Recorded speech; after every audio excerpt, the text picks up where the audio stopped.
This is Paul Mark Wallace, president of InSync Consulting Services. Our website is www.insynccs.com. I listen to the family meeting.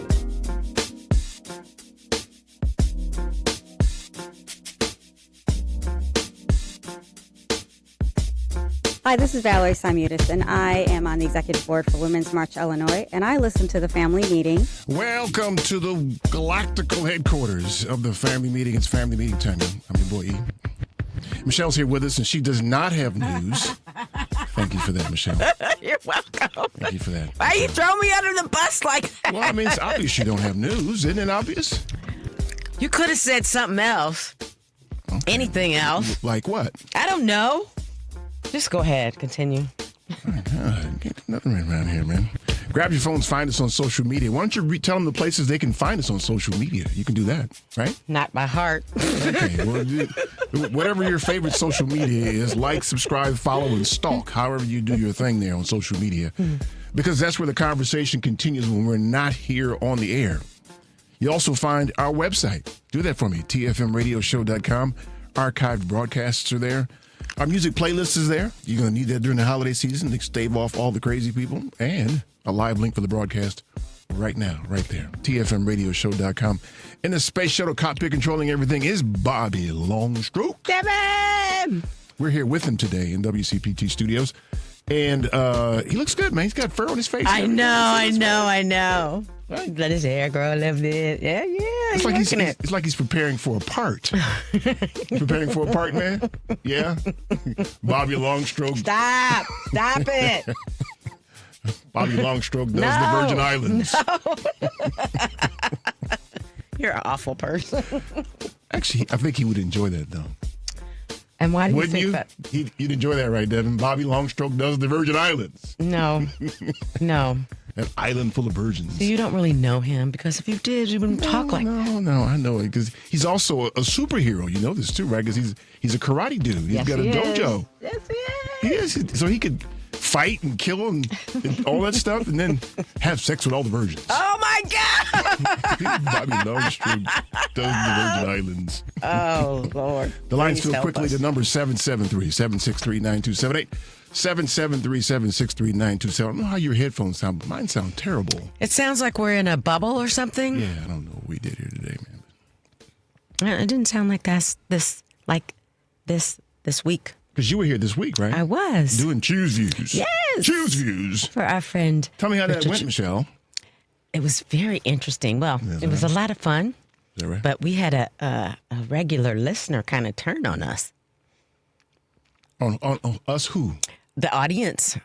He's pretty much an open, seemingly nice guy, but I will tell you who he reminded me of. What do he remind you of?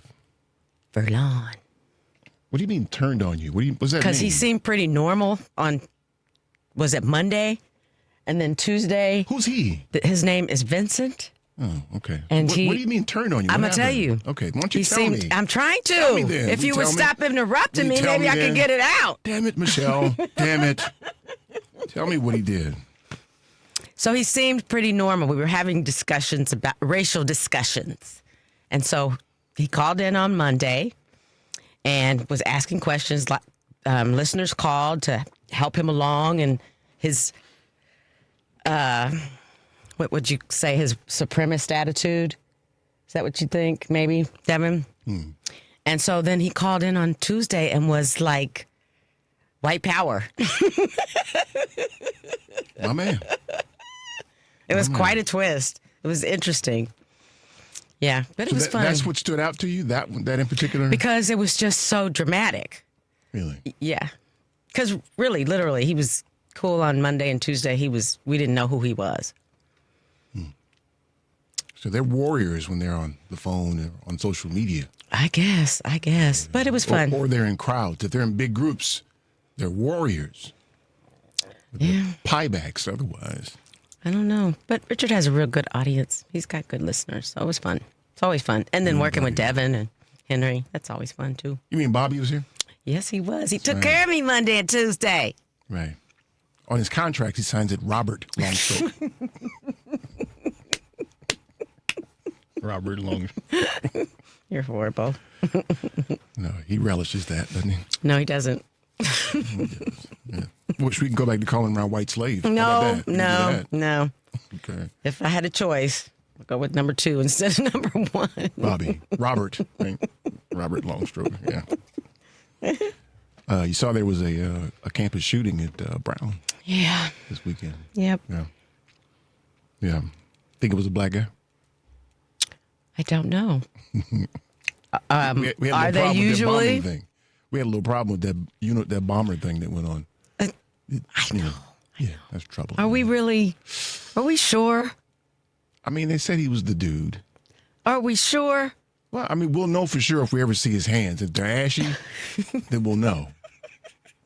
You know, brothers like that ain't got no lotion. Yeah, see.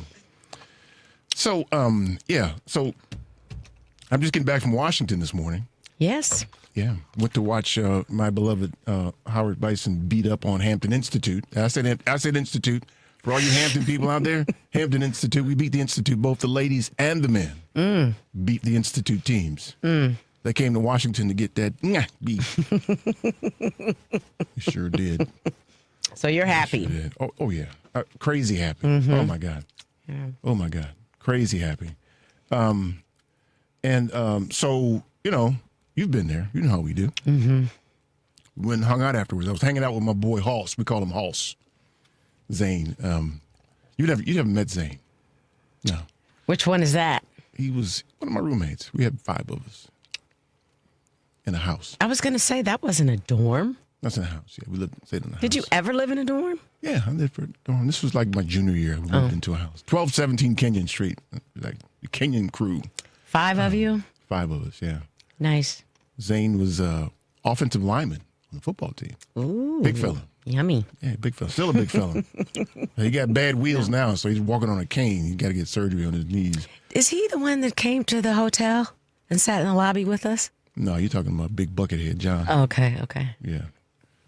No, Zane looked like Santa Claus now. He got a big old white beard and stuff. So we got in this conversation like we do. And he used an analogy, which I wish I'd have thought of first, because we get our fair share of people are hate mail, but the mail from the people who say, "Oh, you're always dragging Democrats," we get that. Don't we? We get that too. I'm sure. And for some reason, I think those people at least miss the point. And Zane's analogy was the perfect thing, right? So, you know, I go hard in the paint for my Bison, the sports teams. Yep. And Zane was like, sometimes you just got the wrong people on the team. You still support your team, but you got the wrong people on the team. You got to get rid of them. It doesn't mean you don't like the team, but I think people confuse you not supporting the team when you don't support the people who are on the team. Well, I think I would say to that, I would agree with that, but the way you present it is I'm not part of either. Well, I'm not. I'm not. But I always say, though, I know the mission. I know who we have to vote for. Right. Right. But that's why, you see what I'm saying? That's why people think that you're beating up on Democrats Well, specifically stupid. because If you they don't can't claim hear them. both, if they can't hear both, then they're stupid. Well, It's not like I'm saying because I don't like the members of the team, I'm going to go root for Hampton. I'm not doing that. I know. I know. never said that. But you understand what I just said, right? Does that make sense to you? No, it doesn't make sense. Okay. It doesn't make it. Well, I'm sorry. It makes sense. It doesn't make sense for people to take the position that somehow or another they think that I'm not voting the right way. I know who is as close as we can get to representing our permanent interests. I understand that. Okay. I think it's great for you to say that. I say it all the time. It's not new. I don't think you do. I say it all the time.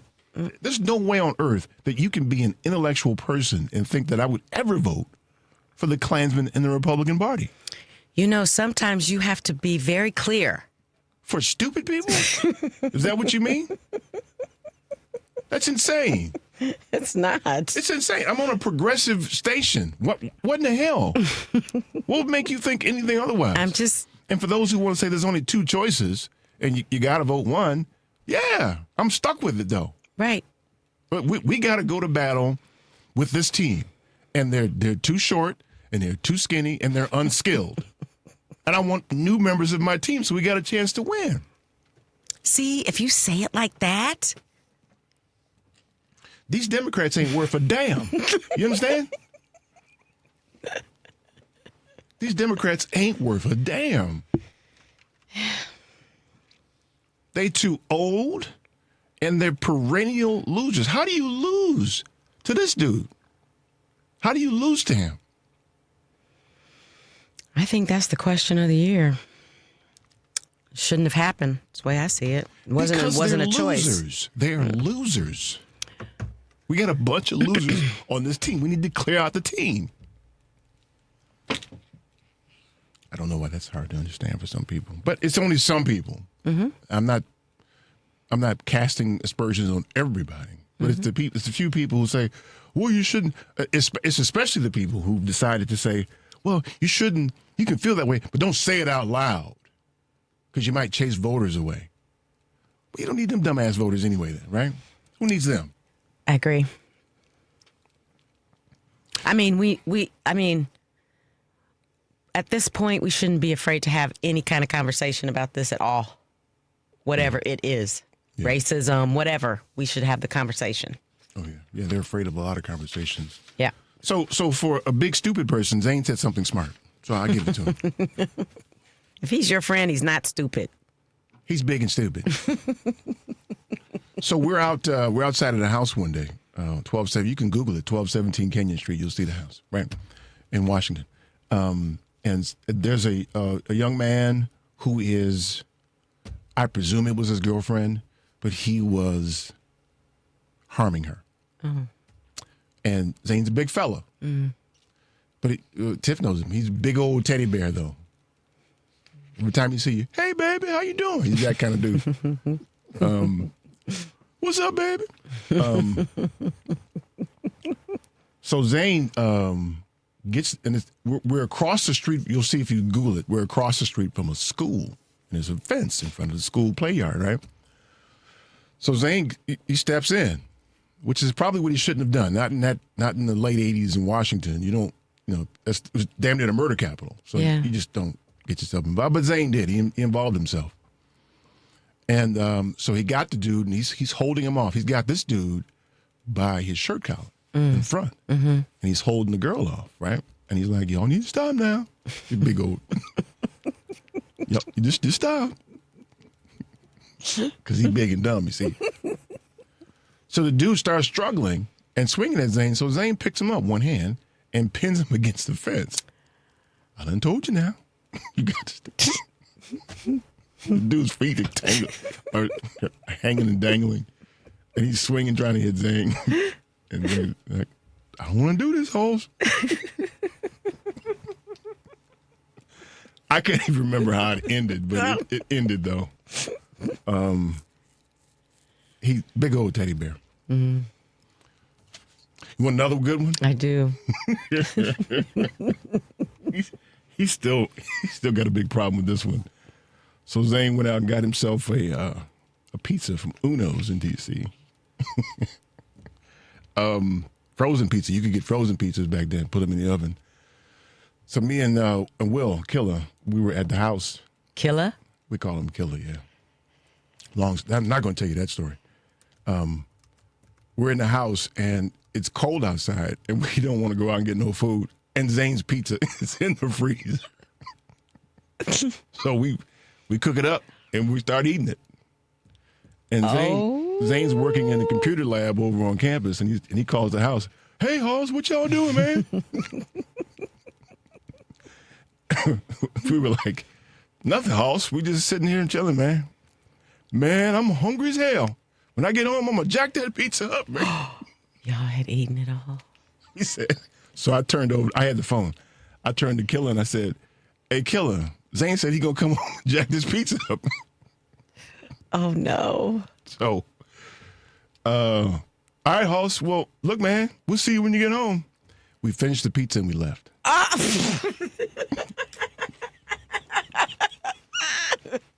Because we didn't want to face Hoss when he got home. And Do you know he sounds like Fat Albert? Okay. So we put 2 boxes of frozen corn in the pizza box, put it back in the freezer. So Yeah, I was wrong for that. we were really wrong. Yeah. Yeah. Just wrong. But he's a big old teddy bear. Yo, text me for my pizza, man. Text me. Man, y'all better be glad y'all gone, man. Yeah, that's Hoss, man. Now everybody's scattered. Out of the 5 of you, where are you all? Yeah. So Geographically. Chester's retired in Jamaica. He's Jamaican. Oh my goodness. Killer's in Atlanta. Hoss is in Baltimore. Vic is in Charlotte. No, he's in Durham. And Cheese is in Philadelphia. He's a physician in Philadelphia. So we have Cheese and Killer. Yeah. Cheese wanted to pledge Q, so we always called him Cheese Dog.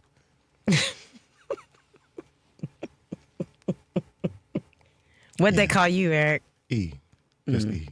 That's right. Man of the house. Running things.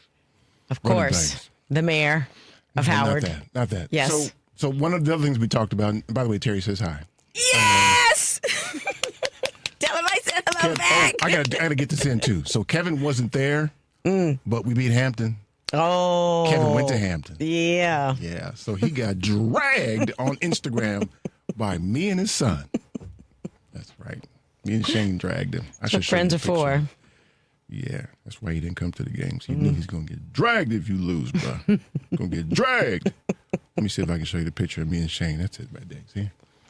Oh, look at that hair. Yeah, I think he bought some of that, man. No, it's beautiful. He's Damn. cute. Easy now. Look, he's 18 years old, He's Michelle. He's still cute. Come on, man. That's Why do men always sexualize everything? The kid's cute Okay, fine. with great head of hair. Fine, thank you. I'm sure Kev will be happy to hear that, as will Shane. So one of the things we were talking about is what next year looks like. So when we go off the air... In what regard? Let me give you that. Okay. When we go off the air, I think next week is our last week. When we go off the air for the year next week, by the time we come back, there's a whole bunch of people going to be have a big problem as it relates to health care and health insurance. Big problem. Not going to be able to get around it. Your premiums are going to not go up. They keep saying they're going to go up. They're not going to go up. They go up automatically, but you're not going to have the subsidy to reduce your out-of-pocket costs. Correct. And I think it's really important because people use the term interchangeably, health care and health insurance. Way, way too often. What this all means, I heard a proposal from the Republican senator from Louisiana, I think, who's a physician. I forget his name.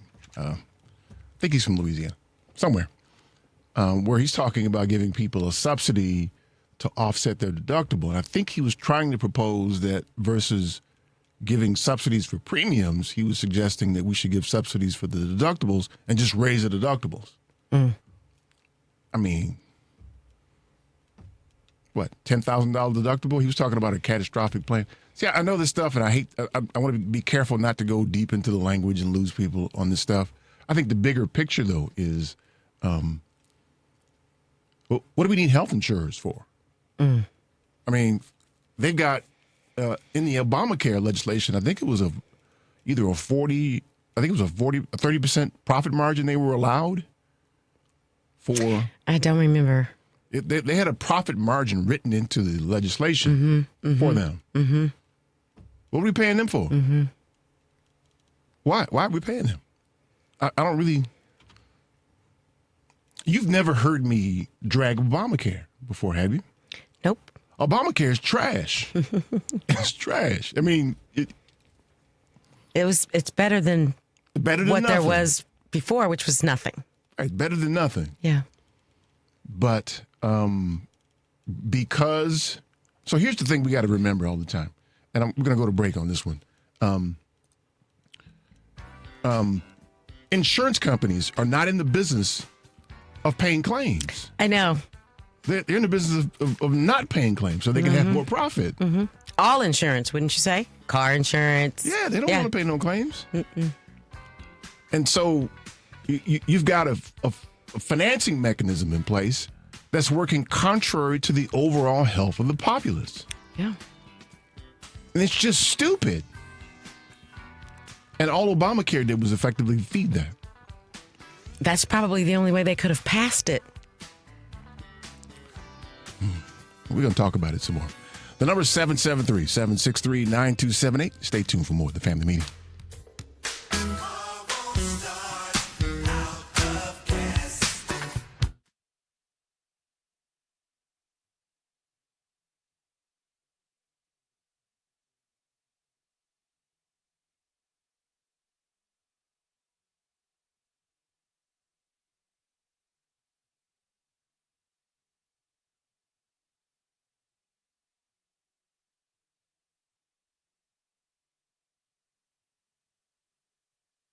This is Attorney Darnell Lyles. We'd like for you to keep listening to the Family Meeting.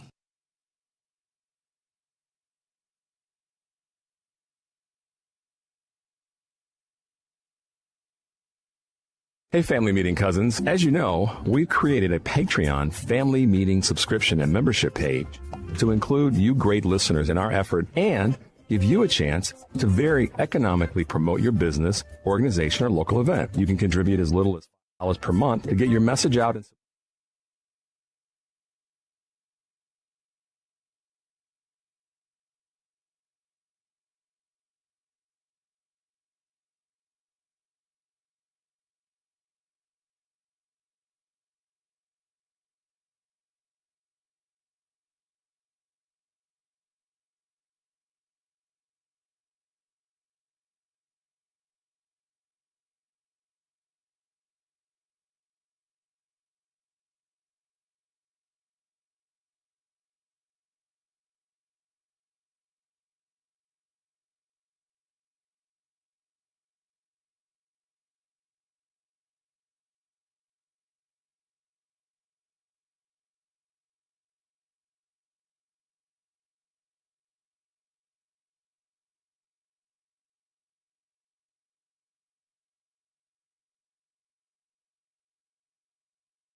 My name is Sharon Cooper, and I am the sister of Sandra Bland. I am a Chicagoland business professional working in the professional services field. Welcome back to the family meeting. 773-763-9278 is the number. 773-763-9278 is the number.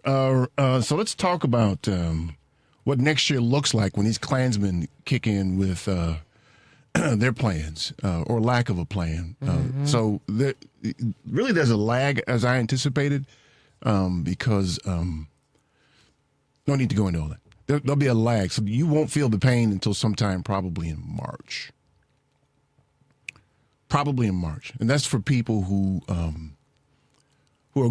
going through the exchanges and buying Obamacare or through the Affordable Care Act. And so what I've seen change over the years. Now, let me offer some context here. I've sold health insurance to employers and individuals for the better part of 30 years. And I remember you could get, sound like an old dude, I know, but I remember when you can get a whole horse for a nickel. A whole horse for a nickel. You could get a health insurance plan for a person in their late 30s or whatever, and you'd pay $90 a month. Unheard of now. Best you could get is about $1,000 a month. And that's before the subsidy, by the way. And even then, you'll have plans that have structured deductibles that are north of $2,500, which means that in many cases, you're responsible for the first $2,500 of expenses for your health care. Because health insurers are not in the business of paying for your care. They're not in that business. They're in the business of keeping their money. They want to collect your premium and pay as little as possible. Why is that legal? That's the corporate way. I mean, we were listening to Throughline on the way up here today. And so I can't remember the name of the chocolate company, but it's a famous Cadbury, I think, something like that, chocolate company. And they were using slave labor to harvest the cocoa that they were using for their chocolate, and then charging these crazy prices because they were considered a premium chocolate, right? And I was thinking to myself on the way up here that you can look at many of the industries in this system, and I wouldn't characterize this as a capitalist system as much for a lot of different reasons. We can talk about it a different day. But much of it relies on exploitation of people. Sure. And I think the insurance industry, and I'm in the industry, so, I know the business. Yep. I'm not saying that to say I'm smarter than anybody. I'm saying that to say that I have a vested interest. They pay me money to sell their products. So they're in the business of collecting premiums and paying out as little as possible in claims. That's how they make money. That's how they make money. So you've inserted them between you and your health care. And now with Obamacare, you've effectively subsidized their exploitation of people. I understand it's the best that you could get. I understand that. And I understand it's the system we've got. We got to use insurance. And insurance by itself is a smart thing. It's shared risk. Fine, I get that. But it's like Blue Cross and Blue Shield used to be a not-for-profit organization. Yes. Weren't they all? Not all initially? Of them. Not all of them. I think the advent of Healthcare Corporation in Nashville, HCA, was when a lot of that began to change. Wasn't that because of Ronald Reagan? Yeah, Reagan was the impetus for a lot of that, including eliminating or the tuition we see for colleges now. Yes. The high tuitions we see. So, what I don't like to see, and this is why I say we should get rid of all them damn Democrats, and the old-ass Democrats in favor of the progressive ones, is because this shouldn't be an argument about continuing to subsidize the health insurance companies. This should be an argument about Medicare for all. Yes, agreed. Right? We have a system that has very low profit margins. It has a little too much administrative bureaucracy for me, Medicare and Medicaid does. But it's way better than the insurance companies who have a profit margin. Their obligation is to their stockholders, not to the insureds. Yes. So you got people in charge of financing your health care. Health insurers finance your health care. They don't provide health care. Make sure you when you listen to people talk about Republicans taking your health care away, Republicans are not taking your health care away. They're taking away the financial mechanism for you to pay for health care. Now, you may bridge the gap and decide that they've effectively taken health care by taking away the financing. I get that.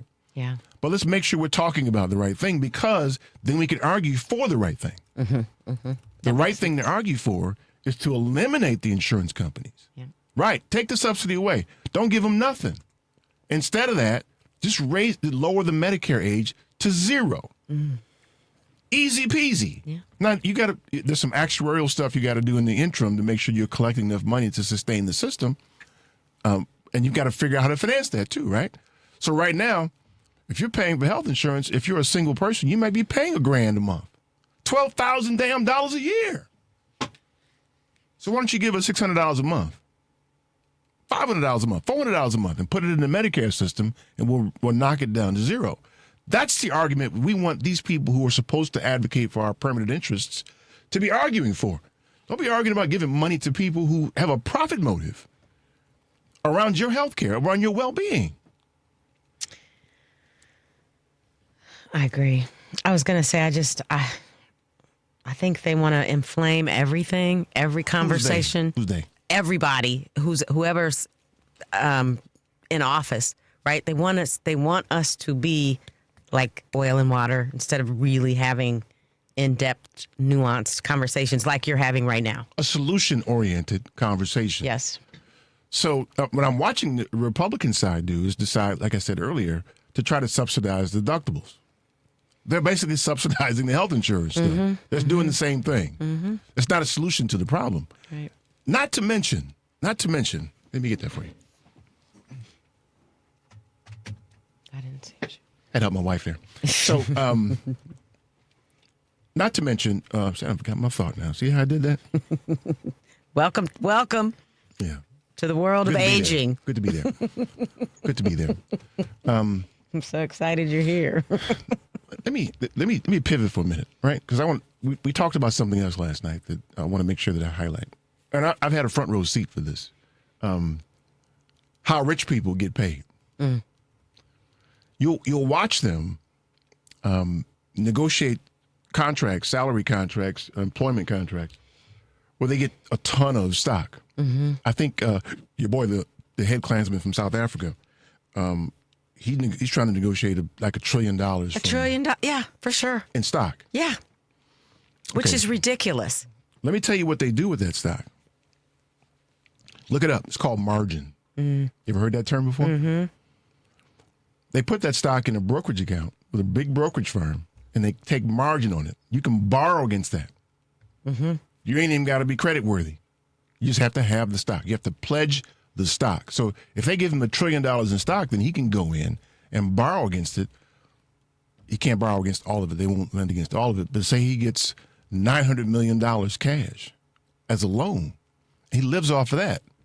So if you're getting a salary of $100,000 a year and $1 trillion in stock, you basically can turn that $1 trillion of stock into income that you're not taxed on.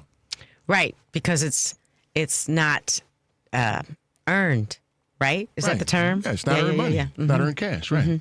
Isn't that what he did with Twitter?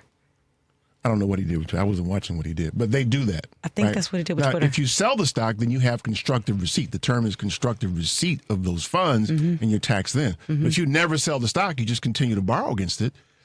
You just got income forever, which is why they're taking stock like they are. Yeah. Yeah.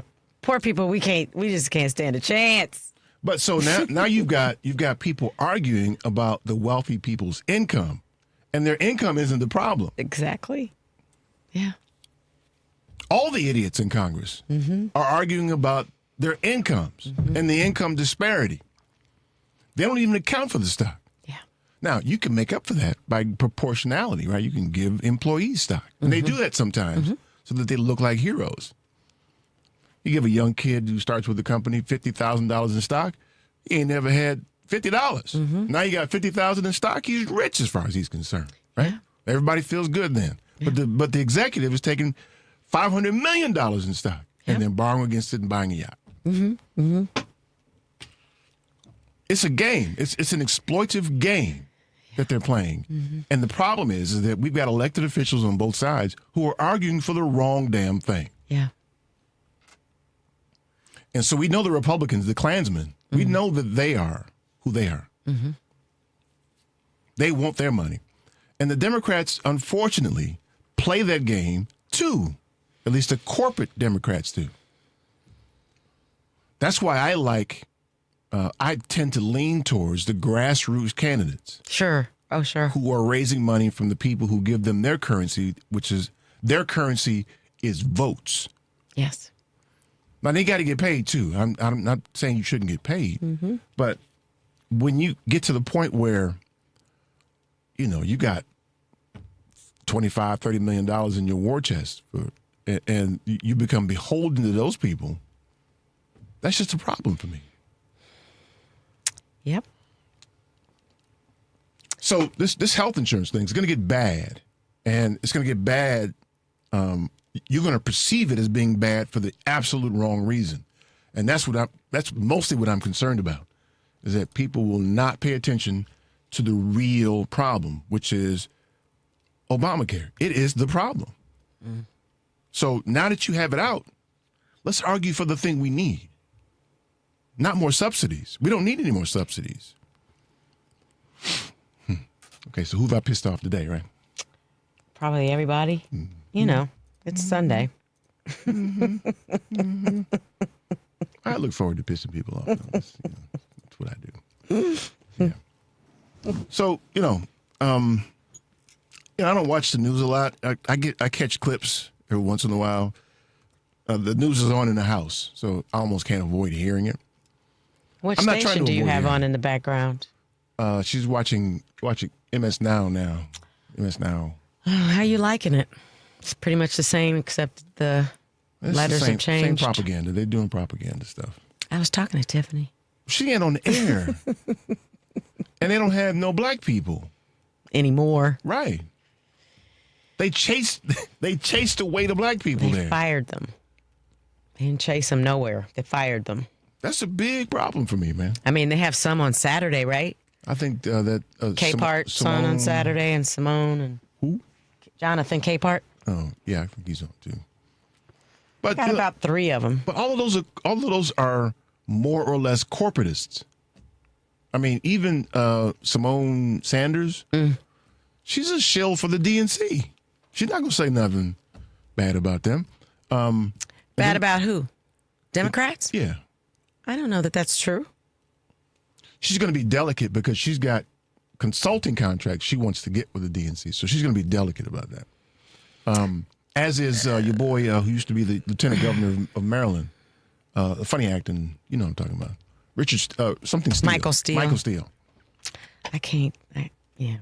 Yeah. I have some feels about him. Yeah, he funny acting.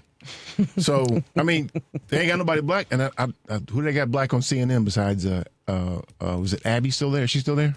Abby Phillip? I don't think they got any black She's the people. one on at night with the long hair. She was, yeah, she was. I don't know when she I think she left to have a baby, but I think she's back. Is she? Yeah. Second baby? I don't know.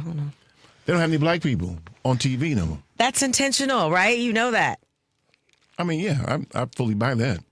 I mean, because we were populating on every station, and now with this new whatever we had with DT, I mean, they fired all the DEI, the backlash for DEI. All of those people of color are gone. It's intentional. Yeah. They don't want us on the air. Yeah.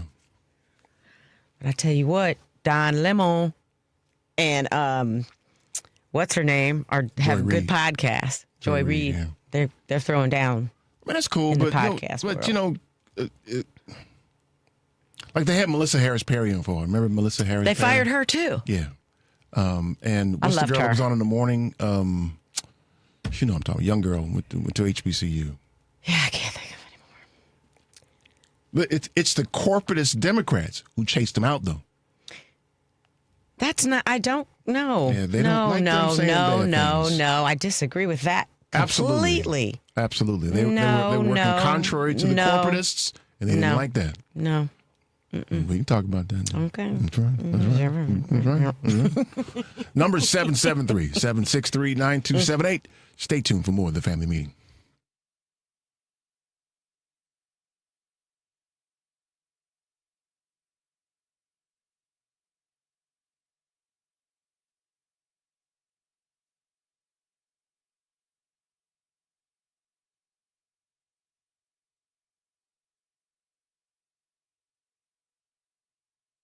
Hi, I'm Chris Boulware, founder of itsashort.com. Keep listening to the Family Meeting.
I'm Michael Fosberg, and I run a diversity training company called Incognito Incorporated. Look for me online. And I listen to the Family Meeting. 773-763-9278.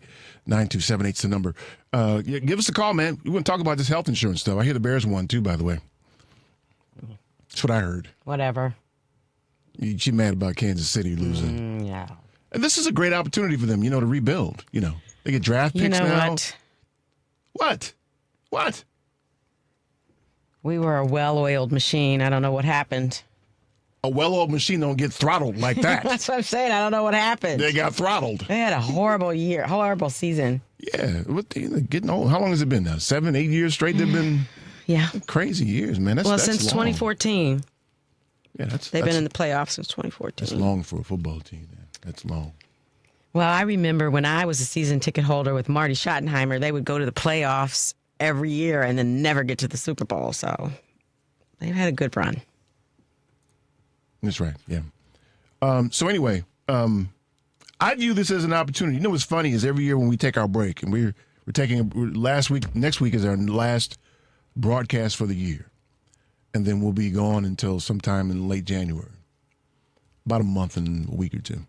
And almost invariably during that time, something crazy happens. Last year during this break is when they had their Klan rally in Washington, and we were in Washington during the Klan rally. Yeehaw! They were, pickup trucks and all that stuff. Good. Yeah, I know. So it's always something crazy that goes on when we're gone, and so I suspect that it will be this health insurance thing will come to a head. And my biggest problem is that I just feel like these corporatist Democrats are not arguing for the right thing. Damn them subsidies. Forget them subsidies. Let's do something about health care. You can't. They even changed the rules now so that it used to be with Obamacare that your wellness checks, your checkups were no cost. Yeah. That's gone now. Mm-hmm. Health insurers don't want that. No. When you would think that they would want that, right? Because if to the extent they can keep you healthy, then you don't incur large claims. Now you know better. They don't really want us to be healthy, do they? No, they do. They want you to be healthy so you don't incur claims. If they wanted us to be healthy, the system would look different. No, what they're concerned about is the stuff in the middle. Once you get sick, they want to start backing away. But they'd rather keep you healthy. That's why they invented HMOs. Let me tell you about HMOs, right? Mm-hmm. You ever heard the term capitated plan? Mm-mm. Most of you haven't. This is my nerd moment of the day as it relates to insurance. You sound like you're sleeping. That's what you do to Adrian. So with capitated plans, and I don't even know if they have them anymore, with capitated plans, you would sign up for an HMO, and they would require you to pick a doctor. Remember this? We require you to pick a doctor. And once you pick the doctor, the insurance company would pay that doctor a fee every month for every person that chose them. Yeah. So the doctors are going around trying to get you to choose them because they want to get paid this capitated fee. Here's where it got tricky, right? So the doctor, I'm going to make up numbers now. The doctor gets $50 a month because you chose him, Michelle, right? And so he don't want you to come in, right? Because he gets that $50 as long as you don't come in, he keeps the $50. Oh. Right? If you come in, now you got to give you services, you got to pay his people to help you, you got to do blood tests, all this stuff. All that stuff comes out of his $50. Oh. So he don't want you in there. He wants you to pick him, but don't come see me. That's the nefarious part of the insurance business. That's they do not want to pay crazy. claims. But they touted it as, so back then, HMOs, you pay a small premium, and they said, go to the doctor whenever you want, 100% coverage. Yeah. That's because the doctors bore all the expense. That's fascinating. Isn't it? Yeah. I don't even know if they work that way anymore. I remember doctor friends of mine saying, I wish they wouldn't come. I wish they wouldn't. And what are they doctors for? They want you to come when things get bad, because once you get beyond the normal routine maintenance care, then they start getting paid. Yeah. Right, for tests and specialist visits and all that kind of stuff. Mm-hmm. So all throughout the system that both parties are attempting to fund now, there's motivation beyond keeping you healthy. That's a huge problem for me. And so maybe it's because I understand the business that I think that is just nefarious, that you're advocating for subsidies for these people. Oh, boy, got himself shot over this. Got himself shot. Flat on his back. Flat on his back. About this. Man, please. Yeah, he did. So that's why this is another level of problems I have with the Democrats, the corporatist Democrats. And I'm making a distinction here, guys. And I hope you hear me. There's a certain kind of Democrat that's beholden to the corporatists. That's just problematic for me. They are not much better. They are better. See how I did that? But they're not much better than Republicans, who are just straight up corporatists. I appreciate that, Eric. I do. I do. They are a huge problem for me. So as far as I'm concerned, they're only slightly better, but they fit in the same bucket. They all should go. Get rid of all of them. Pick one. Pick one for me. I'll tell you if they should go or not. Let me tell you who shouldn't go. Lauren Underwood. Oh, sure. We need to keep her. What about Benny Thompson? Benny need to go. Why you say that? He's long in the tooth. It's time for him to go. You're being... Mississippi ain't worth nothing anyway to anybody. It ain't worth nothing. You just hate the South. What comes out of Mississippi that's worth a damn? Catfish? Maybe? What? What? I Can't think of anything, can you? Watch this. What comes out of California that's good? A whole lot of stuff. That's right. See how that works? See how that works? I'm sure we have some listeners from Mississippi. No. Who's that? Maxwell. Who's Maxwell? Maxwell The Frost? artist? Well, Maxwell Frost she's talking about. Oh. Yeah, Maxwell Frost. I thought you were talking about the singer.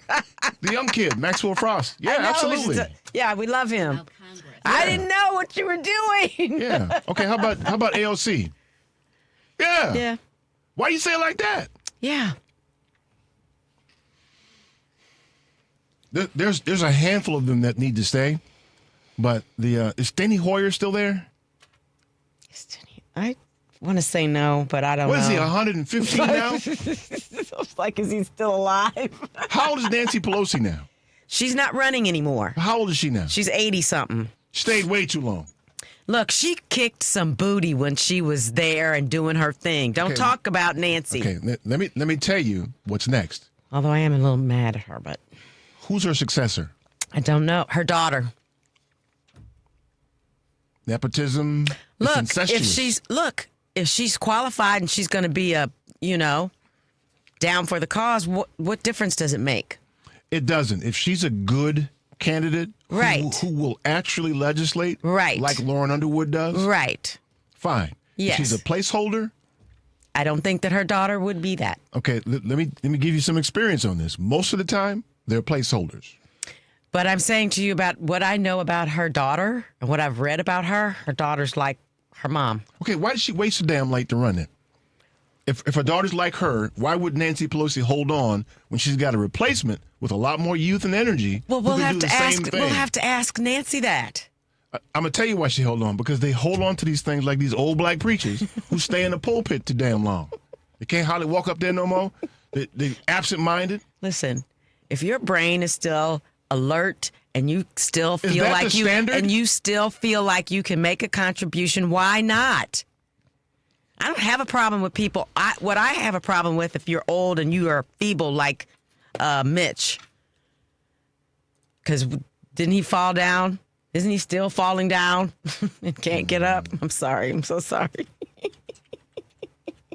But is that our standard now? If your brain's still good? That's not a standard. It's just a thing that happens to occur. It's not. It doesn't have to be the standard, but we can treat each people individually. Listen, I don't want to get into an ageism thing here. Thank you. But Because you gonna be old. yeah, and I shouldn't be doing that, right? You don't want me driving a car when I get a certain age. You don't want me Why? legislating. If you can still drive No, hell no. What, am I supposed to drive until you find out I can't drive no until more? you wreck the car. Yeah. Right, so I got to kill somebody. Maybe it's a good idea if he didn't drive anymore. Come on, man. That's not how you do things. If People are aging differently now, Eric. I don't think that we should do that. That's not even the point. That's not even the point. Yeah, it is. Well, it's not for me. It's not the point. Her ability to do the job is not the point. Her ability to groom and develop somebody with a more youthful energy so she can get out at a reasonable age is really the point. There's no reason for somebody to hang on until their mid to late 80s when you can groom somebody to take over when you're 65. The grooming part, I absolutely agree with. I do think as a party, I don't see that we do a lot of that. However, I don't think that if you can determine that you're still able-bodied and you can function, I don't think that you should. Why do you have to stop at 65?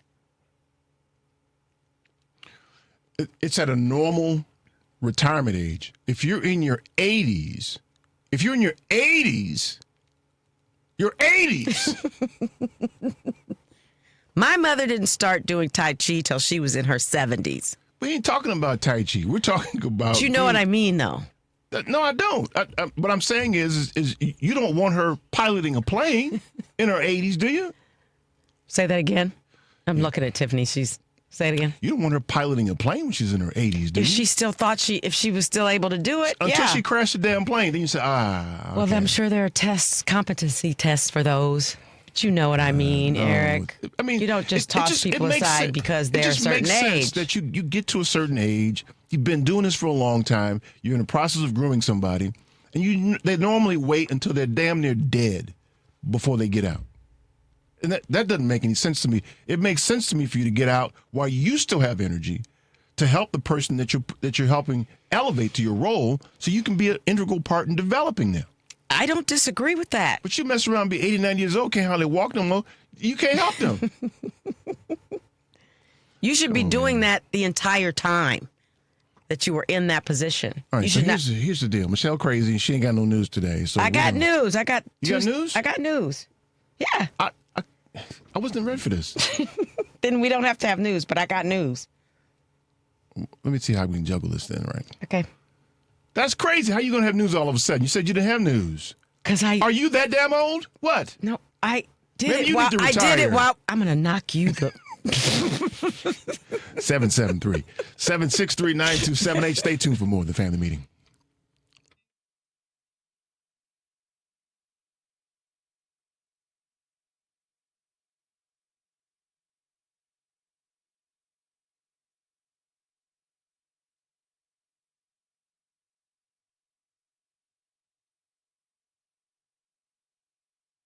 Hi, I'm Aiton Taylor of A.L. Taylor & Associates. Keep listening to the family meeting.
This is Susan Manuel, www.ablconsulting.net. Welcome back to the family meeting. 773-763-9278. 773-763-9278. Michelle's with me today with no news. She's newsless. She's newsless. It's almost like nakedness when she's got no news, isn't it? It's like, put some clothes on, man. Aren't you cold? I'm just saying, man. 773-763-9278. Here's really kind of the overarching thing now, right? And yeah, I'm railing on the DNC specifically because they're losers, kind of like Hampton Institute. Losers. Here's how that works, Michelle. Let me tell you how this works, right? You play a basketball game, and at the end of the game, whoever has more points, they win. You know who loses? The people who don't have as many points. They're losers. It brings me joy to see you so animated, though. You didn't watch the game, did you, by chance? No. Okay, I had courtside seats there. Don't you always? Yeah, but this time they had me on the side with the bench. I was sitting next to the bench. Oh, okay. Yeah. Oh, with the guys. Yeah, and the gals. I was with the ladies' place. So you did both? Yeah, and I told my girl Ty, I am tired of looking at your booty. She kept walking back and forth in front of me. Ty, you got to move, man. I can't see the game. I don't care if you're the coach. I don't think that any man has ever said that about a woman. I'm tired of looking at your booty. I'm trying to see the game. Words never uttered by another man about a woman's behind. That could be true. Yeah. That could be true. Yeah, she came and sat next to me after her game was over, and I told her that then it's like, you need to go sit somewhere. I don't even want to sit near you anymore. I'm tired of seeing you and your booty. Did she almost fall off the bench? Laughing so hard. That is hilarious. Ty's my girl. Ty's my girl. Luckily, KB didn't walk around in front of me, so I didn't get a chance to look at his booty. He was down further. I think you would have been even more. That'd have been a problem because I'd have felt some kind of way about that. So they're losers. Hampton Institute and the DNC Democrats, they're losers.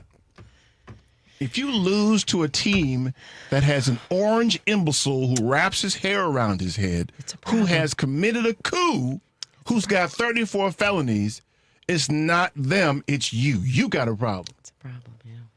That's a huge problem. And at this point, here's the bigger message. We got midterms coming up. And you would think after all that you've seen that it would be a lay-down victory. But it's not, because they're losers.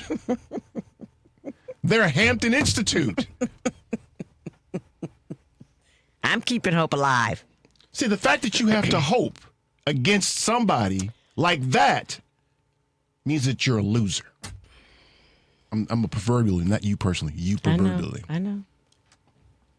You none of you who want somebody who want the Democrats to win control of both houses of Congress, none of you can tell me that you're sure that they'll win against a felonious orange imbecile and his merry band of Klanspeople.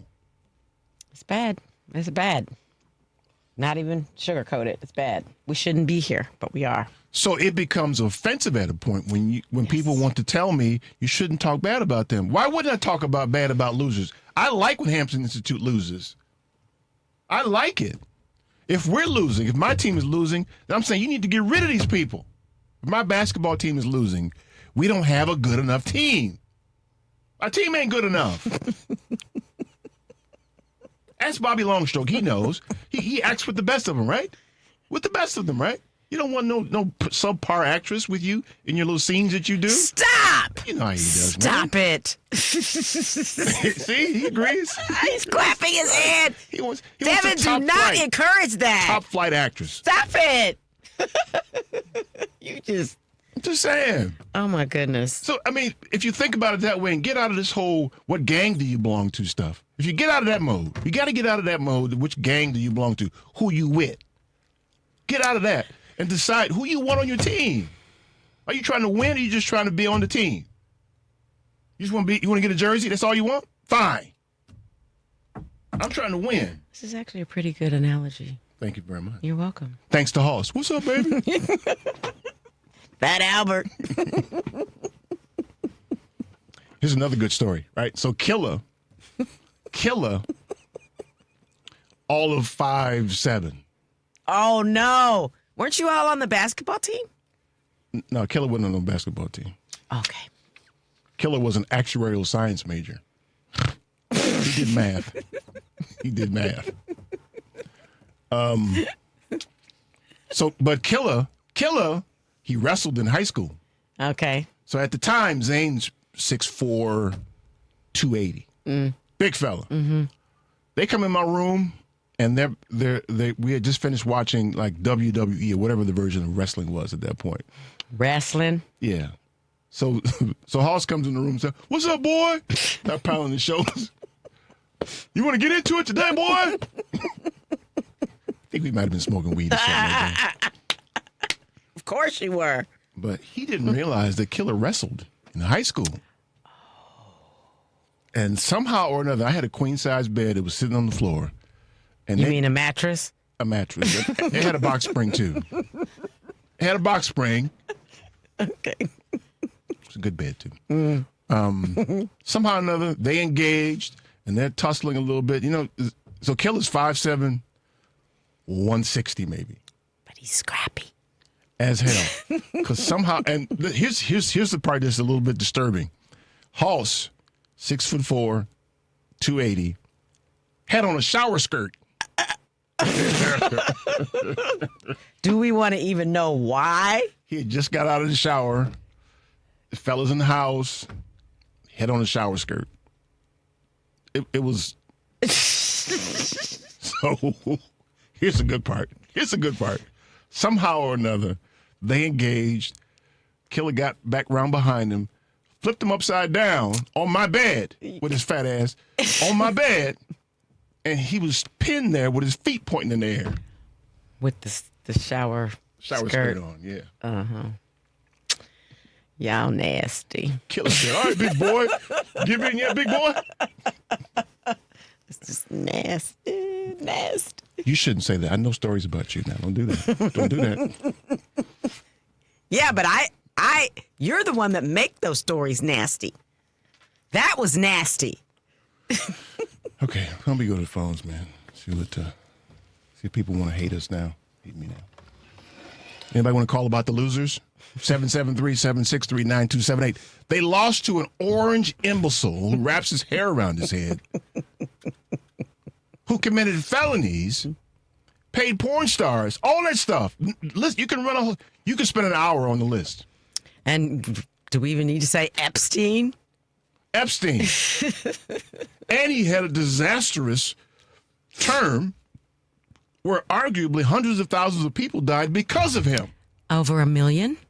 Because of him. Mm-hmm. And you lost to him. Don't blame this on Kamala. Don't blame it on her. She's part of the process. I get that.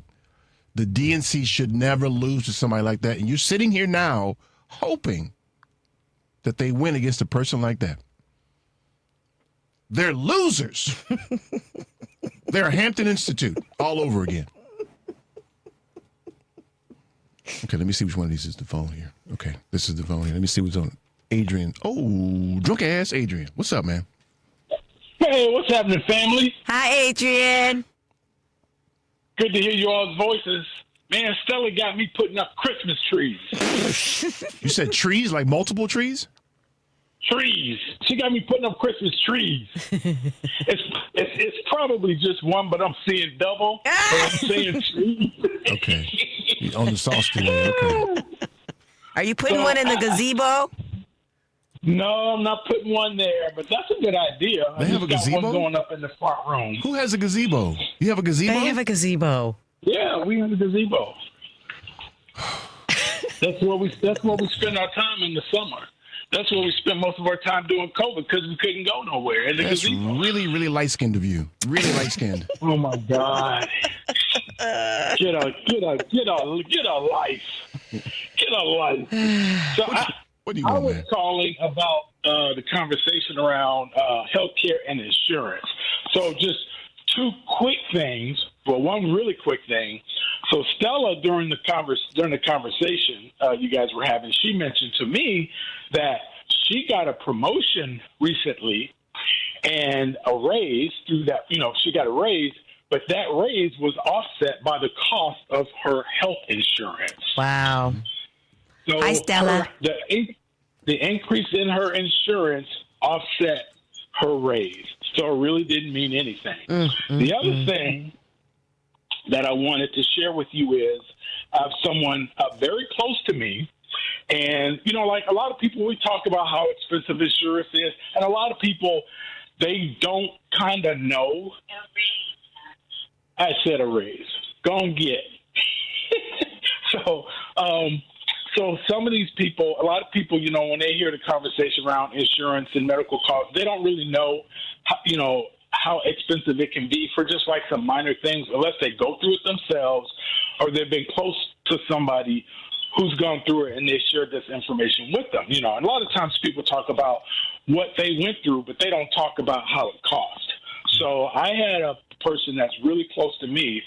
They went through like an episode, right? And so while they were working, so they work, they have insurance. So to make sure that everything was okay after they kind of had this episode, they lost their vision briefly and got dizzy. But they and so that was kind of frightening for them to lose their vision for as long as they did before it came back, and then they were still seeing double and triple. So they went to the hospital later and got some things done. So I'll cut to the chase and tell you that after everything was said and done with how much they owed, right? Mm-hmm. They paid $2,303 out of pocket after insurance did what they did. They paid $2,000. Now, let's just think about how far that $2,000 out of pocket would set a lot of people back if they had to pay that. Yeah. Right? Mm-hmm. Now, this is what it would have cost them if they didn't have insurance for, and these were tests. They didn't even have an operation. They just had tests done. And it cost $66,493.92. Wow. For tests. Not an operation. Didn't cut them off. This was outpatient. Yeah. They went in, got scanned by some machines, had some blood work done, had all these things. So I'll just run it down, right? So they had an MRI, a CT scan. They got charged for emergency room, charged for laboratory, treatment, or other observation room, other diagnostic analysis, right? The other thing was radiology diagnostics, IV therapy, EKG, ECG. So for those things, which are all just tests, no medications applied, no cutting you open, none of that, that costs close to $67,000 just for doctors to say what is or isn't wrong with you. Yeah. Now, if they did find something that was really wrong, right, now you can just think about how many more times you're going to have to pay that $66,000. And that's why, like Bernie says, people should not have to go into bankruptcy because they're sick. Right. It's a damn shame. It's a damn shame. I mean, the average CEO salary, as I recall, y'all can correct me if I'm wrong, is right around $20 million. Now, I ain't counting nobody's money. I'm not counting anybody's money. You get paid what you're due, but it seems like unnecessary money in the scheme of maintaining health care for people. It doesn't make, and so the fact that the Democrats are arguing about giving these people more money is just a problem for me. Yeah. Yeah, and Stella and I, we count our blessings that we're relatively healthy, right? That we're both employed and aren't injured or have some sickness or something right now that's got us going to hospitals all the time. You know, I can remember how last year she somehow something got and cut the cornea of her eye, right? And it got infected overnight. She left work. We had to take her to an emergency vision care, and they were just like, you have a problem. You need to go see a specialist right away. And so after that event, for the next 2 weeks, I had to take Stella to an eye specialist every day because they needed to monitor it. And we had to do eye drops in her eye for like every hour on the hour for the first day. And then it got spaced out to every couple hours. So neither one of us got sleep, right? But that was the worst of it. We didn't get sleep because we were constantly making sure that her eye was getting this medication because of this. She could have lost her eye. Now, what if she was somebody who didn't have medical insurance or couldn't afford to take work off because she didn't have the kind of job that would be like, okay, you can take this time off, right? And you have the insurance to pay for what you need. Because it was a bug. All the doctor visits we had to go through for weeks before we finally got to not having to go to see a doctor, but still had to go get medication. And I'm sure if we totaled all that up, it easily probably ran past $200,000. Yep. Easily. Yep. Yeah. Yep. That's a shame. It's just a shame, the whole thing. Hey, man, we appreciate it, man. Y'all go out to the gazebo and have fun, man. Have a good. Hey, if she doesn't have me busy next week, I can probably make it in. If you don't have a guest coming. You have a guest coming? No. She doesn't have a guest coming. She's good. Why are you asking? Okay, all right. Yeah. And, Bye, bring her Adrian. some Tell booze, man. Stella She needs some hello. booze, man. She need booze. Bring All her right, well, booze. she's listening in the other room on the YouTube. Okay. Hi, Stella. All right, then I'll see you guys next week. Okay. Okay. Take care. Bye. All right, take care. So you got a little preview there. You got drunk ass Adrian's here next week with you guys. How about that? Why do you? Yeah. What? Yeah, you do. See there? I have a question for you. Go ahead. So while we're on break, are you going to be engaging our audience via social media? What? Are you going to be speaking to the listeners? You sound like I'm addressing them? Will I be addressing them? I said engaging with Addressing them. my royal court? Is that what you're saying? Engaging with them. Talking and making your presence known. I don't think I do that now.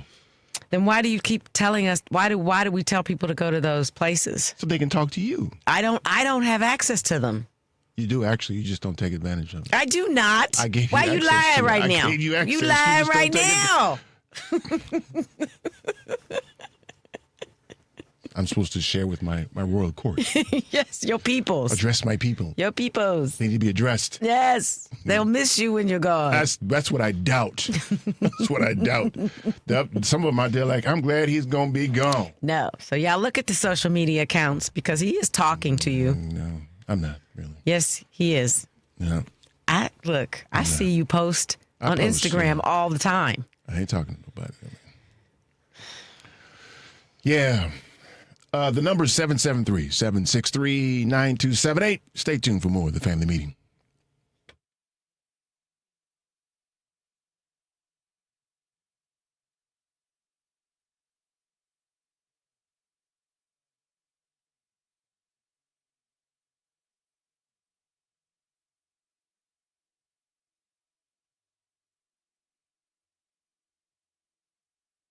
This is Andre Davis. Stay tuned for more of the Family Meeting Radio Show.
We're back to the family meeting. This is Kevin Pitts from the Performance Consulting Group. 773-763-9278 is the number. 773-763-9278. So, by way of poll here, how many black people heard of corn nuts before? All black people Michelle's but up in here you. trying to take my black card from me. I said points. I didn't say the whole card. Oh, okay. Those points. Okay. Mm-hmm. I got extra points. I'm blackity black, you understand? You are blackity black, but you don't know nothing about no corn nuts. What's going on? You know what? I probably just passed on because I didn't like him. You can't even say that because you didn't know what they were. Don't even look at appetizing. all. They don't even sound appetizing to me. They're very good. I doubt it. I love them. I doubt it. Quite addictive, actually. Hey, man, you eat chitlins too. Yes, I do. So I know you don't know nothing. I feel judgment. You eat guts. Guts. Yeah, blah. Yeah, so that's part of the conversations we were having last night. We went to a place called His and Hers last night. It's a black-owned spot in Northeast D.C. Mm-hmm. Nice little spot. Only had about 5 tables in there. Oh, very quaint. Yeah, neighborhood spot. Yeah. Right. I like doing that. Yeah. Because the last time I was in D.C., what was that there for? I was there for the Missouri game. And Terry wanted to go to this little hoity-toity place with wooden walls and all that stuff. Like, dude, I don't want to go over there, man. See, I love that stuff. I do. I can't help it. Come on, man. Let's go to the hood, man. Well, we can do half and half. No, don't do that, man. He had us down there. We were near the White House. The place he wanted to go was like across the street from the White House. And you didn't want to do that? Oh, no, I'm sorry. I lost my mind for a second. I forgot. Any other time, that would have been cool. Yeah, well, no, you didn't do that, man. So we went over in the hood this time. In fact, the guy who owns the place was talking to us. He was telling us how he had been incarcerated for 23 years. Yeah. Did you ask him for what? Drugs. He was selling drugs. A good brother, though. A not-for-profit, does a lot of work in the community. Good brother. I had a great crab cake there, too. Really? Yeah, big old, giant, fat crab cake. Zane had one, too. Love a good crab cake. Yes, sir. Especially when it's that close to the harbor like that. Sure. Yeah. I always tell myself I'm going to do this because and it happens too on the weeks that I'm not here. Something crazy goes on, but it's usually during this break that we take that something crazy happens. So I'm attempting to anticipate it so that I can address it now. Oh, so this is the healthcare conversation? Yeah. So what else do you anticipate? But some stuff I can't really talk about. Like, for instance, I can't talk about the markets. Oh, yeah. So I won't do that. I kind of did just then, didn't I? Mm-hmm. Yeah. So, but the economy, I hear that there's going to be, they're planning on releasing 2 months of data this coming week.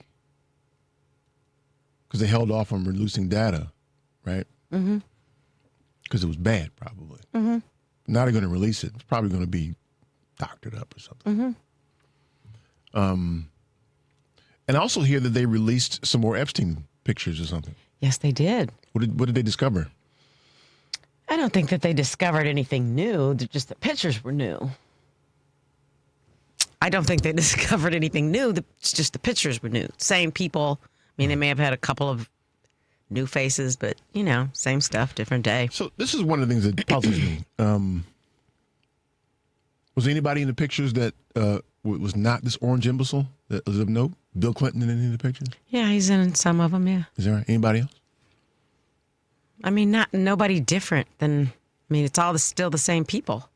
What other people were there? I don't know the people that were there. Oh, you don't, besides DT? DT, Epstein, of course, Ghislaine, Woody Allen. Oh. I didn't know he likes little girls. Yes, he does. Yeah. Who else? We said Clinton. Oh, Bill Gates. But see, he was in there before, too. Was he there? Yeah. Yeah, he was in there. Any black people? Uh-uh. No? No. Not yet? There's always some funny acting Negro who show up and do Not this kind of thing. these. Really? Mm-hmm. I'm surprised Bill Cosby wasn't there. But no, he didn't like little kids. No black people at all? Not that I can recall. Talk about DEI like a mug. Right? What? Nobody else of note? No movie stars or anything? No. This dude, what's the Jewish guy who represented OJ? Dershowitz. Was he in there? No? Any pictures of him? Yeah, he was in there, yes. Pictures? Mm-hmm.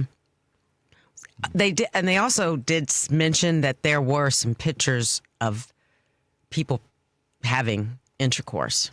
Really? Yes. Like The Thing. The Thing, doing the nasty, bumping the uglies. See, that's a good thing about Bobby Longstrokes. He doesn't need to do that. He doesn't need a little girl. What about this dude who was I think he was the Treasury Secretary for Clinton or Obama, Larry Summers. Was he in them? I don't remember. I can't speak to that. I don't know. So what I'm anticipating is the one thing that Monkey Face Girl from Georgia said is that the orange imbecile told her that a lot of people will get hurt. Yeah, nobody's talking about the victims. Yeah. And those are the people that got hurt, are still hurting. I mean, who cares about these billionaires who are pedophiles? So, but here's my question, and I've been hesitant to ask it because I think it could be slightly offensive, or maybe I don't understand the life.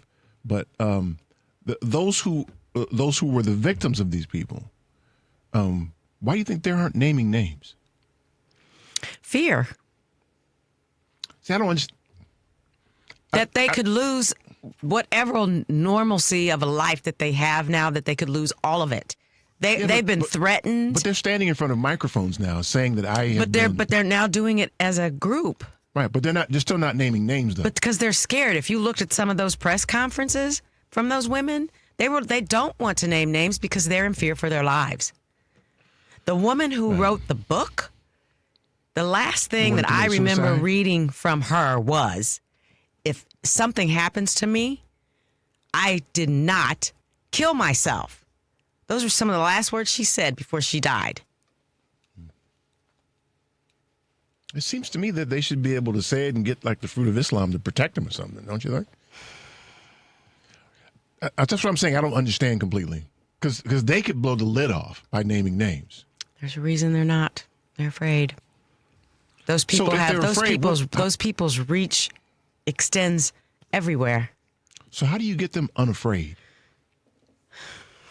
I don't know. I mean, because if they're in a court of law and they're asked the question, I mean, they kind of have to answer. I guess they could say, I don't want to, and risk. They can take the, they don't have to take court. it. But wouldn't that kind of blow the lid off if they could say? I don't know, Eric. Let's talk about how we talk about the justice system and how unfair or fair it is or isn't all the time. Well, I hear you there. Yeah, there's no reason to feel safe. Correct. With the justice system. Yeah. Mm-hmm.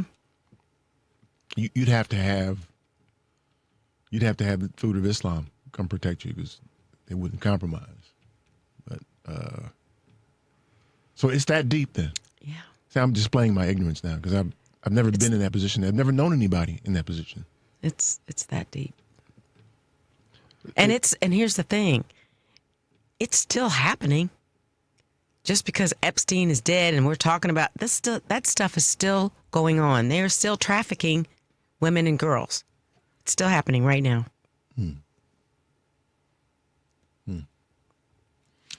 That's crazy. It's truth. I'm showing my ignorance today.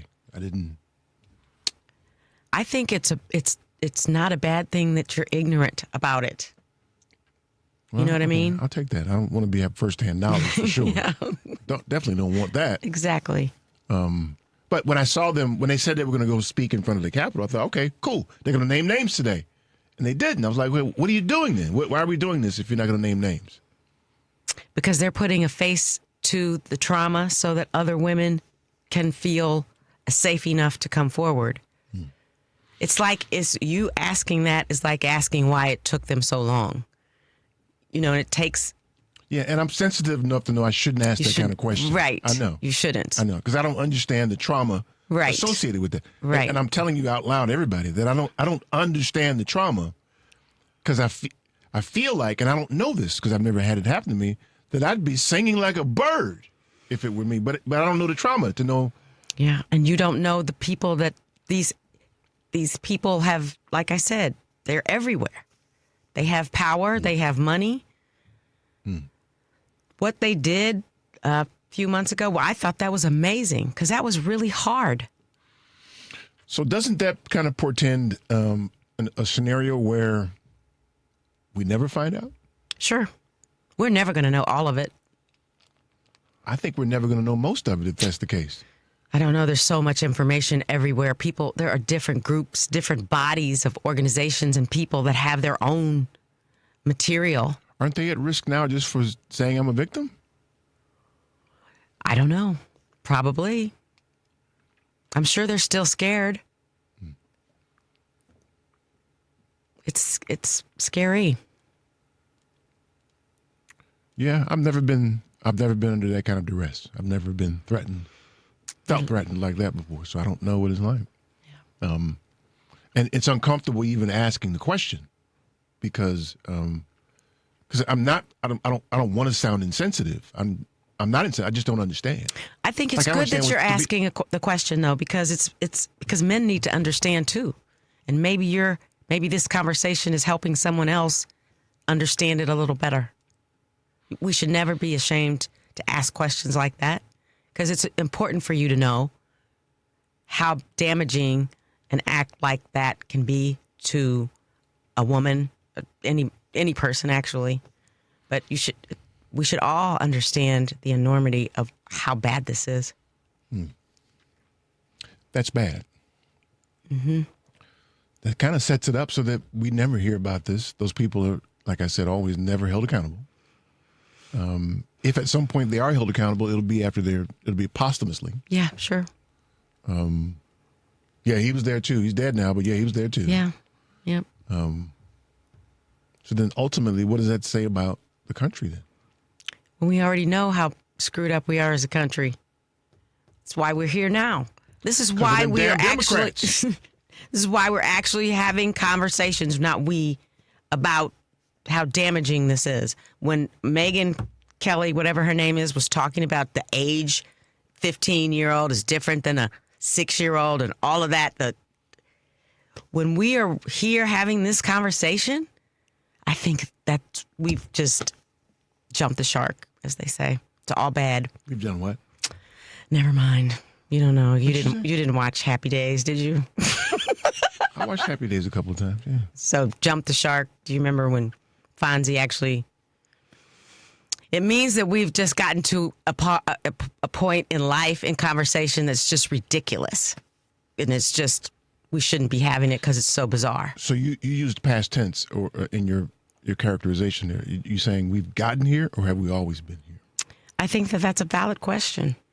I think we probably, because it feels to me like it was so easy to begin the conversation, maybe they've been having conversations about this the whole time and us regular people didn't know it. So it was like all white dudes. No brothers. Not that I saw. Not even Clarence Thomas? You wasn't there? He's a predator, but yeah. How about Tim Scott? No. I mean, you haven't seen him yet. Tim Scott, really? Mushmouth, yeah. Tim Scott, really? What? Tim Scott, really? What do you mean? Were you saying he's not attractive enough? No. Like the rest of them are? No. The ghouls? No, that's not what I'm saying. Tim Scott doesn't... He doesn't roll like that. He doesn't roll like that. Are you saying he's gay? I didn't say it. Why not? Why didn't you say it? Because he's never said he's gay. Yeah, but you said the man got poo-poo in his pants, and you ain't never said he had poo-poo in his pants. You speculate all the time. Why can't you say the man's gay? What are you doing? What's your I don't even think that that's the same. Everybody who's anybody has talked about DT and his O'Dare and his Depends. Do they talk about your boy being gay?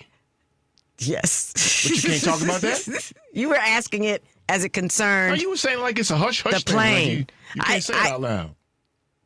Okay, I don't understand your motive, man. I don't understand how you're doing this. How you doing this? I think. What do you think? Tell me what you think. Who you choose to sleep with is different than if you're walking around with a load in your pants.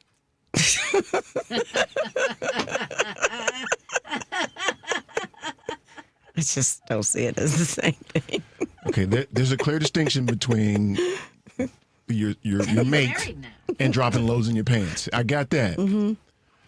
But in both instances, you're speculating. You don't know.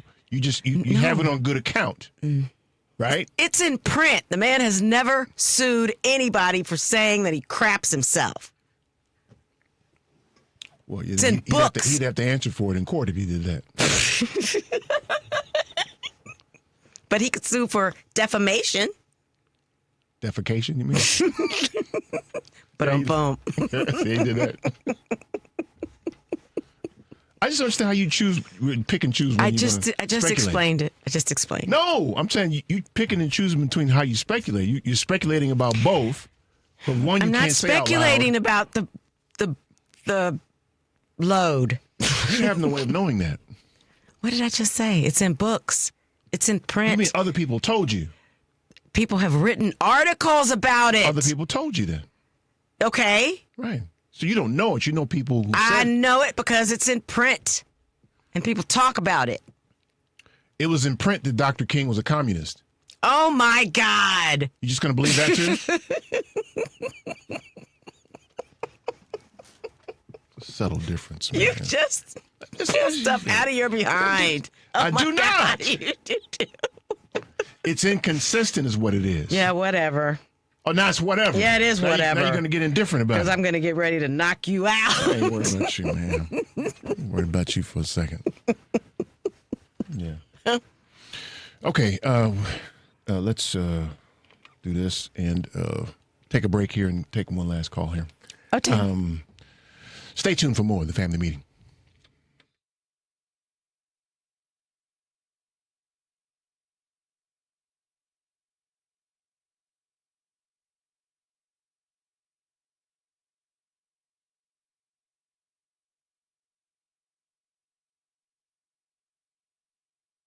Hello, this is Drunk Ass Adrian. Stay tuned for more of the Family Meeting.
This is Matt Fisher. You can find me at Mr_Funny87 at Twitter. And welcome back to the family meeting. Yeah, y'all. So,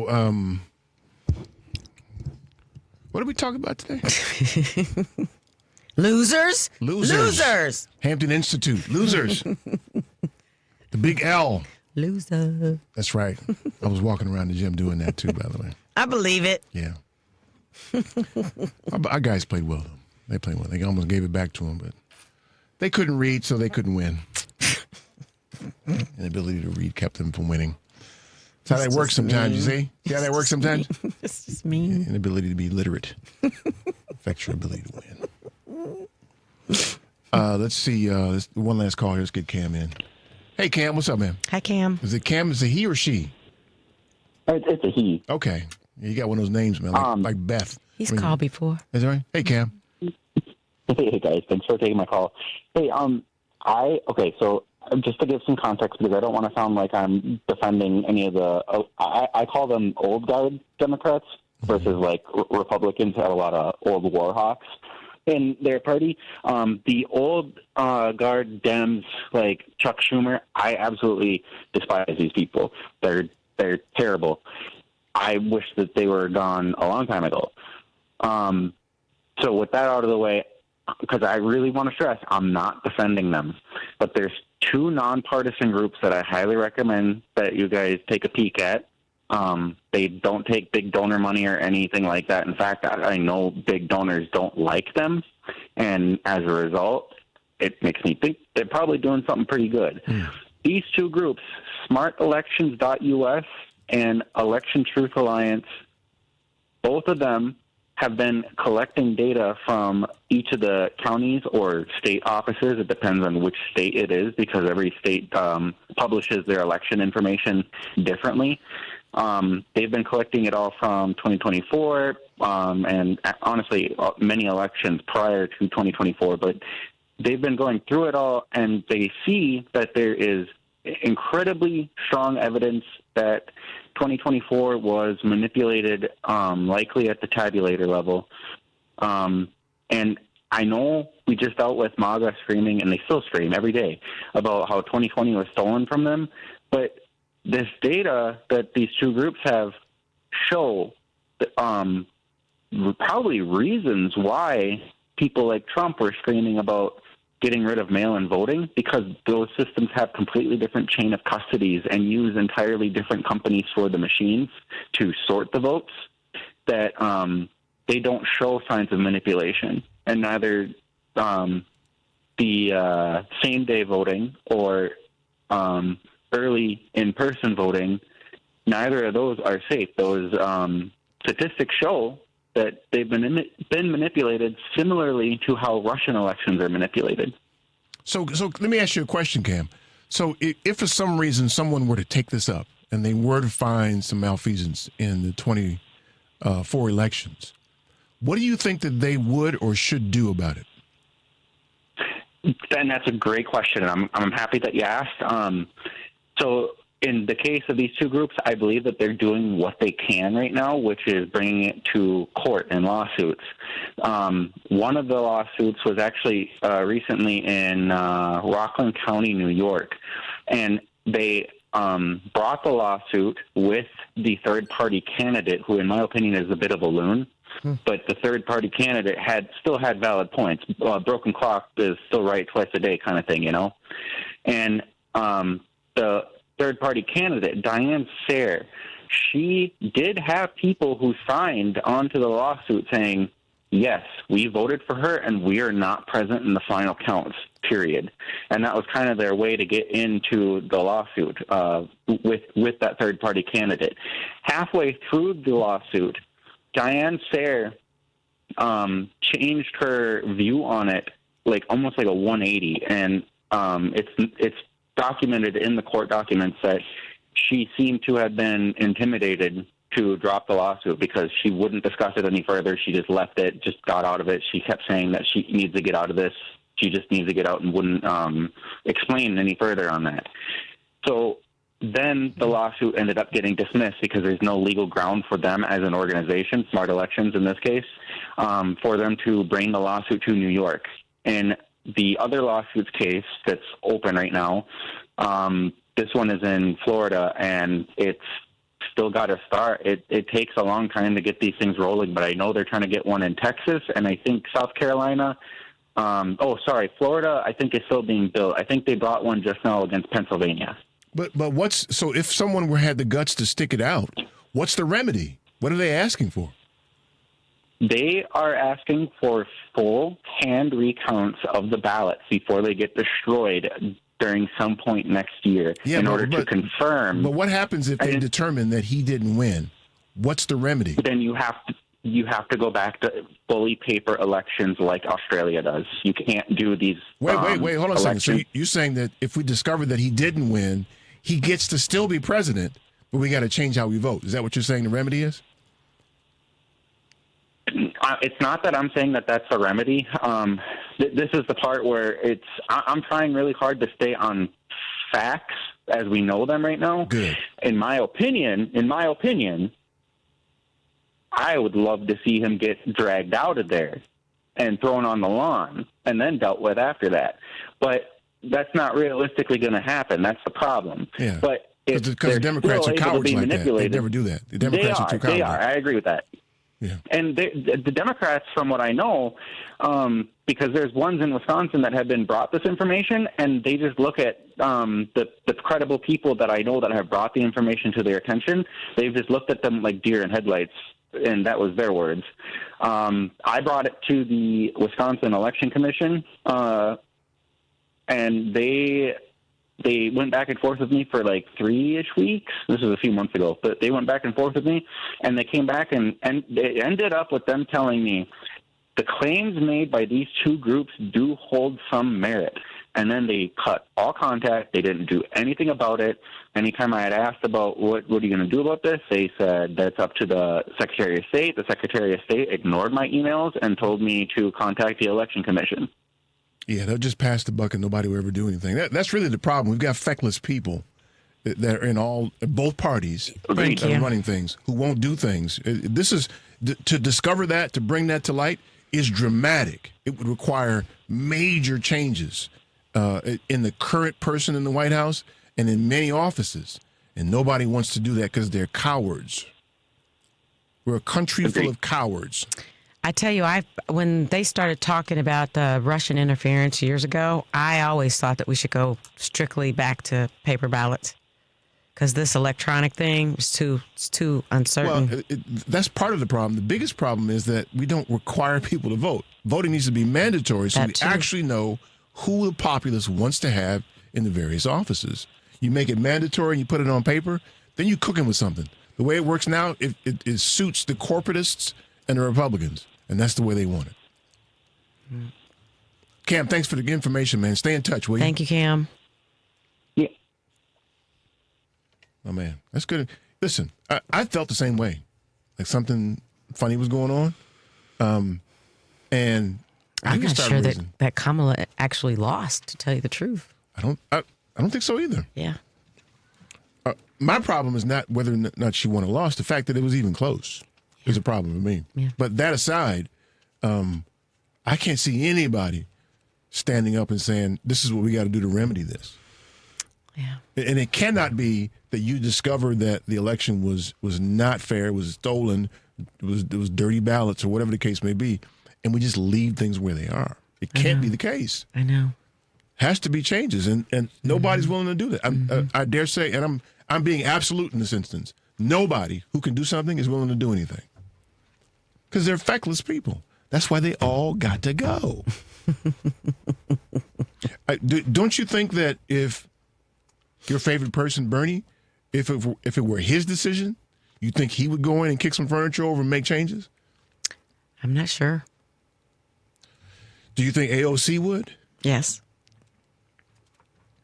That's who should be in charge. You if you find something wrong, you make it right. Yes. That's kind of basic. Mm-hmm. Nothing's basic. Nothing's as it has been. It's all. As soon as people start saying things like, well, it's complicated and it's nuanced. No, it ain't. If it was wrong, wrong is wrong. Yep. I heard someone talking. I think it was Ta-Nehisi that was talking about his visit to Palestine recently, West Bank, and he went back. No, he's still talking about it in the book he wrote. Okay, and he really challenged me when he said this. He said, "Had I gone over there and discovered that the Palestinians were raging racists who supported Hitler and the Klan and everything else, and being treated like they were being treated, I would still advocate for them because wrong is wrong, no matter who's being wrong." So that challenged me, right? Because if I'm going to be consistent, I'm there, right? It made me think about for a minute, and I'm still kind of noodling it over, these farmers who have been wronged by this dude, these soybean farmers. That's wrong, what he did to them. Now, they voted for this. I haven't gotten there yet, but I feel like if I'm going to be consistent, people who are wronged, you need to advocate for them. Yeah, but didn't they also, some of those soybean farmers rally against black farmers for getting money? Yeah. That's why I am in between here, because you have to be in the business of standing up for people who've been wronged, and it has to be consistent. Otherwise, you're picking and choosing winners. And then how do you pick them? Because they're not on your team or they're not part of your gang. How do you do that? That's why I'm stuck in this thing. Okay, so who do I advocate for that I wouldn't normally advocate for? But how do you measure who deserves what? You know what I'm saying? I mean, how do you say they deserve what happens to them because of the way they voted, but what's happening to them is wrong? Yeah, that's the challenge. Yeah. I mean, because they do deserve it. You voted for this, right? You touch the stove, you get burned. You deserve to get burned. Mm-hmm. But do I give you something to help you with the burn? No. If my child touched the stove. Well. Right. So now I'm picking gangs, right? Now I'm picking sides. I don't necessarily believe that everything is black and white like that either. That right there that you just mentioned is really gray. But in a vacuum, if both touch the stove with all of the background that they have, you would help your daughter, and then you tell the other person figure it out. See, you wouldn't wish that they would lose a finger or something because of the fire. You'd say figure it out. I'm trying to decide. Your daughter, you'd be like, "Come here, baby, let me help you." I'm trying to decide if that's consistent. Well, if it's consistent in your spirit, it's consistent. Well, I told her ass not to touch the stove, too. I told her don't touch the stove. Yeah, but you love her. But wrong is wrong. And here's the thing. That might be a bad example because I don't think that they've been treated unfairly. I'm not convinced that they've been treated unfairly. I'm talking about people, in Ta-Nehisi's example. Sure. Who you discover that they're raging racists, but they're being in an apartheid system by a terrorist country like Israel. Why wouldn't you say that they deserve that? I'm not saying that, but you know what I'm saying? Why wouldn't you say that their racist, horrible behavior, attitude, it's not, what's happening to them isn't warranted? I'm wrestling with that now. I think it's a valid question, something to think about. Yeah. If I'm going to be consistent. What does the consistency mean, though? That's where I am. I'm trying to figure that out. Wrong is wrong. Apartheid, no matter who it's being done to, is still wrong. Mm-hmm. Even if you're raging racists. It's wrong. Apartheid is just wrong. So I can't decide that apartheid is right here and it's not right here. It's just wrong. That's where I am. I'm going to contemplate that over the break, too. Mm-hmm. All right, y'all. That's all the time we have. I want to thank you for yours. Tune into the Family Meeting every Sunday at 4. I'm your host, Eric Grant. Peace.